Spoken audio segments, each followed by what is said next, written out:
大家好，我是一小点儿。上一次我们讲了酵母、泡打粉和小苏打的工作原理和区别，今天我们从理论走到实践来炸油条。油条网上有很多用酵母制作的版本，今天我们用的是泡打粉和小苏打来制作。如果你看了我上期的视频，应该了解到泡打粉只要不买含铝的，对人体是没有伤害的。将中筋面粉、盐、泡打粉和小苏打放在一个大碗中混合均匀，然后加入一个打散的鸡蛋以及一些植物油。我用的鸡蛋带壳大约63克，如果鸡蛋小记得调整用量。最后加入常温的水搅拌成团。由于不同品牌面粉吸水量不同，同样的液体加入到等量面粉中得到的面团软硬度不同，需要灵活调整水分。最后和好的面团应该是非常柔软、稍微粘手的程度。面团成团之后先盖好醒10分钟，让面粉与水充分融合，我们再来揉均匀。经过醒面的面团揉几下就可以揉均匀。由于面团比较粘手，可以换用刮刀代替手向内揉拌，大概揉1到2分钟就可以了。把面团拿起来，在容器内抹一些油，把面团像这样向后折叠整理一下，放回盆中，在表面也抹上一些油。抹油是为了让面团不沾盆，再拿出来的时候能够一整个的拿出来，而不破坏它的形状。最后盖上保鲜膜，放进冰箱冷藏醒面1晚，让面筋充分松弛，第二天早上再来炸。第二天早上在案板上多撒一些面粉防粘，将面团从盆中一整个拿出来放在案板上，千万不要揉面，否则就白醒了。用刀把面团切成2份，先来处理第1份。这个食谱大概能做12根油条，你也可以将所有材料减半。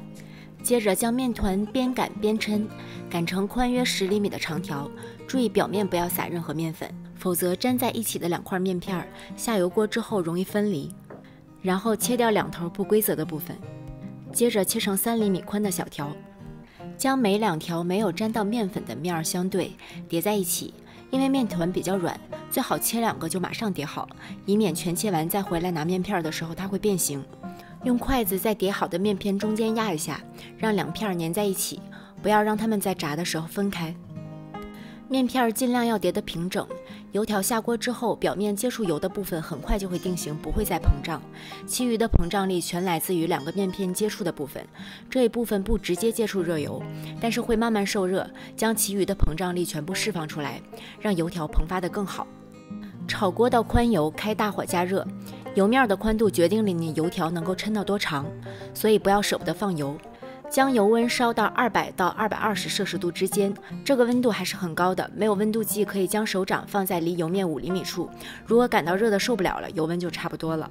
或者可以将边角料面团放进油锅，如果面团马上就能飘起来，且周围产生剧烈的大泡泡，就可以开始炸油条了。这时可以将炉灶转至中火，轻轻捏住油条的2头，慢慢抻长，先下中间，再放2头，避免油溅起来。入锅之后马上用筷子不停地翻动，让它360度受热均匀，这样油条才能膨胀的均匀。如果油条很快就糊了，说明油温太高，要把火调小一些。当炸到油条表面金黄，就可以捞出沥油了。要想油条表面酥脆，油温必须要高。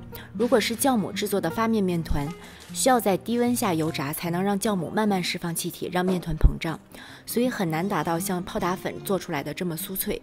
里面的组织也不会像是这样一捏就扁的大空心，而是比较细密的那种。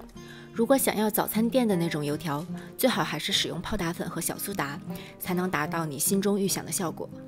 要想油条膨胀的大，主要是减少阻碍它膨胀的阻力。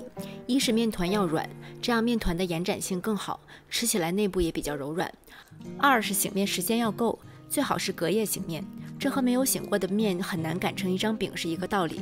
只有面筋足够松弛，才不会阻碍油条在油锅里自由膨胀，下锅前也能很容易的拉成长条。3是要使用泡打粉和小苏打。使用酵母的发面制作出来的油条虽然也不错，但是难以达到一捏就扁的空心效果，表面也不够酥脆。4是油温要高，这样油条才能快速膨胀，表面也更酥脆且不油腻。最后，油条膨胀很大的关键是2片面片中间贴合的部分。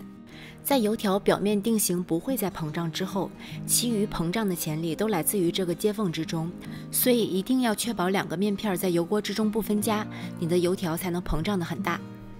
如果你能理解并牢记以上全部要点，相信你也能炸出成功的油条。